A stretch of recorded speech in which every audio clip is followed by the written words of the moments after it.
Hi అండి, welcome to my channel Praveen Jyothi blogs. ఈ video చూస్తున్నవారు ఒక లైక్ చేసి సపోర్ట్ చేయండి ఫ్రెండ్స్. మన ఛానల్ ఎవరైనా ఫస్ట్ టైం చూస్తున్నట్లయితే సబ్స్క్రైబ్ చేసుకోండి. నచ్చితే లైక్ చేయండి, షేర్ చేయండి, కామెంట్ చేయండి. Please support me friends.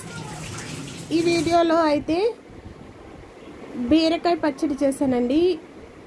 బీరకాయ టమాటో పచ్చడి చేశాను. చాలా రుచిగా ఉంటుంది ఫ్రెండ్స్, ఒకసారి ట్రై చేయండి. ఈ పచ్చడి కోసం 1/2 కిలో బీరకాయలు తీసుకొని పైన ఏనలు తీసేసి శుభ్రంగా కడిగి పట్టుతోనే ఈ బీరకాయలు అనేది తీసుకుంటున్నానండి. తీసుకొని కట్ చేసి పక్కకైతే పెట్టుకున్నాను. ఈ పచ్చడి రెడీ చేసుకోవడానికి స్టవ్ పై ఒక గిన్నె పెట్టుకొని 2 స్పూన్ల ఆయిల్ వేసుకున్నాను. ఆయిల్ వేడిగైన తర్వాత దీనిలోకి 1 టేబుల్ స్పూన్ శనగపప్పు, 1 టేబుల్ స్పూన్ మినపప్పు వేసి కొద్దిగా ఫ్రై చేసుకుంటాను. ఈ పప్పులు వేసి చేసుకోవడం వల్ల ఈ బీరకాయ పచ్చడి అనేది మరింత రుచిగా ఉంటుందండి. దీనిలోకి కొద్దిగా పల్లీలు కూడా వేసి ఫ్రై చేసుకున్నానండి. నువ్వులుంటే నువ్వులు కూడా వేసుకోవచ్చు. ఫ్రై చేసుకున్న పప్పులను అయితే పక్కకు తీసుకున్నాను. అదే ఆయిల్లో ఒక 6 పచ్చిమిర్చి, 6 ఎండుమిర్చి వేసి అయితే ఈ పచ్చడి చేసుకుంటున్నానండి. ఇవి కొంచెం ఫ్రై చేసుకొని పక్కకు తీసేసుకున్నాను. అదే ఆయిల్లో బీరకాయ ముక్కలు మనం కట్ చేసి పెట్టుకున్నాం కదా, ఆ బీరకాయ ముక్కలు వేసి అయితే ఫ్రై చేసుకుంటున్నాను. ఈ ఫ్రై అవుతుండగా దీనిలోకి కొద్దిగా పసుపు వేసి అయితే ఫ్రై చేసుకుంటున్నానండి. బీరకాయ పొట్టుతో చేసిన పచ్చడి రుచి వేరుంటే, ఇలా బీరకాయలతో చేసే పచ్చడి రుచి మరో టేస్ట్ ఉంటుందండి. చాలా రుచిగా ఉంటుంది. రోటి పచ్చళ్ళు అప్పుడప్పుడు ఇలా చేసుకుంటూ తింటూ ఉండాలండి. ఈ బీరకాయ పచ్చళ్ళలోకి 3 మీడియం సైజ్ టమాటాలు తీసుకున్నాను 1/2 కిలో బీరకాయలకి. సాల్ట్ వేసి మగ్గించాం కాబట్టి బీరకాయ ముక్కలు అనేది మనకి తొందరగా మగ్గుతాయండి.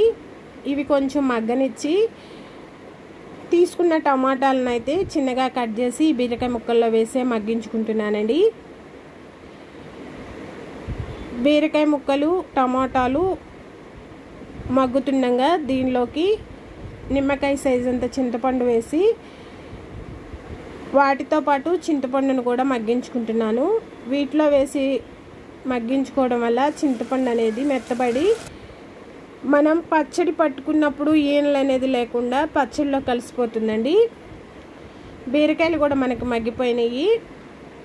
మనం ముందే ఫ్రై చేసుకున్న పప్పులు, పచ్చిమిర్చి, ఎండుమిర్చి, దీనిలోకి మనం తినే రుచికి సరిపడా సాల్టు, వెల్లుల్లి, జీలకర్ర వేసి అయితే ఒక్కసారి ఇలా మిక్సీ పట్టుకున్నానండి. మిక్సీ పట్టుకున్న దానిలోకి మగ్గించి పెట్టుకున్న బీరకాయ టమాటాలు అయితే వేసుకుంటున్నాను. వేసుకొని మరొకసారి మిక్సీ పట్టి ఈ పచ్చడి అనేది పక్కకు తీసుకోవాలండి. తీసుకొని దీనికి పోపు అనేది మనం రెడీ చేసుకోవాలి. పోపు వేసుకోవడానికి ఒక గిన్నె పెట్టుకున్నాను. 2 టేబుల్ స్పూన్ల ఆయిల్ వేసుకున్నాను. ఆయిల్ అనేది ఎక్కువ ఉంటే పచ్చడి 2-3 రోజులున్నా ఖరాబ్ కాదండి. ఆయిల్లోకి పోపు దినుసులన్నీ వేసుకున్నా, ఎండుమిర్చి, తాలింపు దినుసులు వేసుకున్నా, కరివేపాకు వేసుకున్నాను. దీనిలోకి కొద్దిగా ఇంగువ కూడా వేసుకొని అయితే ఈ పచ్చడి పోపు అనేది చేసుకుంటున్నానండి. వెల్లుల్లి కూడా దంచి వేసుకుంటే ఈ పచ్చడి అనేది మరింత టేస్ట్గా ఉంటుందండి. మనం తీసుకున్న మిక్సీ పట్టుకున్న పచ్చడిని అయితే ఈ పోపులో వేసుకుంటే పచ్చడి అనేది మనకి రెడీ అవుతుంది ఫ్రెండ్స్.